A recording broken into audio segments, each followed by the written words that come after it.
ನಮಸ್ಕಾರ. ಈಗ ತಾನೇ ಸಂಕೀರ್ತನ ಚಿತ್ರವನ್ನು ನೋಡಿ ಬರ್ತಾ ಇದ್ದೀವಿ. ಆ, ದಾಸ ಸಾಹಿತ್ಯಕ್ಕಿರೋ ಒಂದು ಶಕ್ತಿನ ಹೀಗೆ ಒಂದು ಸಿನಿಮಾ ಮೂಲಕ ಹೇಳೋದಿದೆಯಲ್ಲ, ಆ, ಬಹಳ ಬಹಳ ಬಹಳ ದೊಡ್ಡ ದೊಡ್ಡದಂತ ಒಂದು ಆ, ಪ್ರಯತ್ನ. ಅದರ ಜೊತೆಯಲ್ಲಿ ಪ್ರಯತ್ನದ ಜೊತೆಯಲ್ಲಿ ಆ, ಒಂದು ಆ, ಸಂಕಲ್ಪ ಬೇಕು. ಈ ಸಂಕಲ್ಪದ ಜೊತೆಲಿ ಇನ್ನೂ ಒಂದು ಬೇಕಾಗಿರೋದು ಅನುಗ್ರಹ. ಸೊ ಇಷ್ಟು ಈ ಚಿತ್ರಕ್ಕಾಗಿದೆ ಅನ್ನೋದು ನನ್ನ ನಂಬಿಕೆ. ಸೊ ಹೀಗೆ ಹರಿದಾಸ ಚಿತ್ರಗಳು ಮತ್ತಷ್ಟು ಬರಲಿ ಅನ್ನೋ ಒಂದು ಆಶಯ. ಸೊ ಏಕೆಂದರೆ ಜನರಲ್ ಸಿನಿಮಾಗಳು ಬರ್ತಾನೆ ಇರುತ್ತೆ, ಸೋಷಿಯಲ್ ಡ್ರಾಮಾಸ್ ಬರ್ತಿರುತ್ತೆ.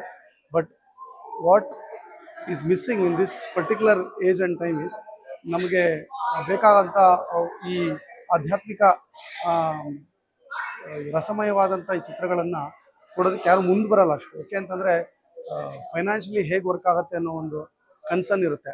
ಅದನ್ನೆಲ್ಲ ದಾಟಿ ಪದ್ಮಕಲಾ ಅವರು, ಅವರ ತಂಡದವರು, ನಮ್ಮ ಮಂಜಣ್ಣ ಅವರು, ಹಾಗೆ ಈ ಚಿತ್ರಕ್ಕೆ ಪ್ರಹ್ಲಾದ್ ಅವರು ಬರೆದಿರ್ತಕ್ಕಂಥ ಚಿತ್ರಕಥೆ, ಸಂಭಾಷಣೆ, ಇದರೆಲ್ಲ ಹಿಂದೆ ಬಹಳ ಪರಿಶ್ರಮ ಇರುತ್ತೆ.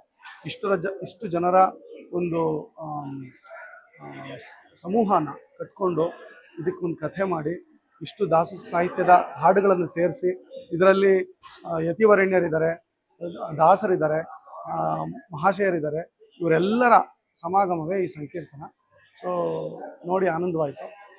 ಮತ್ತಷ್ಟು ಈ ಚಿತ್ರಕ್ಕೆ ಯಶಸ್ಸು ಸಿಗಲಿ ಅಂತ ಪ್ರಾರ್ಥಿಸ್ತಾ, ದೇಶ ವಿದೇಶಗಳಲ್ಲಿ ಈ ಚಿತ್ರವನ್ನು ಎಲ್ಲರೂ ನೋಡಿ ಹೊಗಳಿ ನಿಮ್ಮ ಸ್ನೇಹಿತರಿಗೆ ಹೇಳಿ, ಇನ್ನಷ್ಟು ಜನ ಬಂದು ಇಂತಹ ಚಿತ್ರಗಳ ಪ್ರೋತ್ಸಾಹಿಸಿದ್ರೆ ಮತ್ತಷ್ಟು ಚಿತ್ರಗಳನ್ನು ಮಾಡೋದಕ್ಕೆ ಎಲ್ಲರಿಗೂ ಒಂದು ಪ್ರೇರಣೆ ಸಿಗುತ್ತೆ. ಇಷ್ಟು ಹೇಳ್ತಾ ನಾನು I would like to wish the whole Sankirtana team my heartily congratulations. At the same time, all the best for the whole team.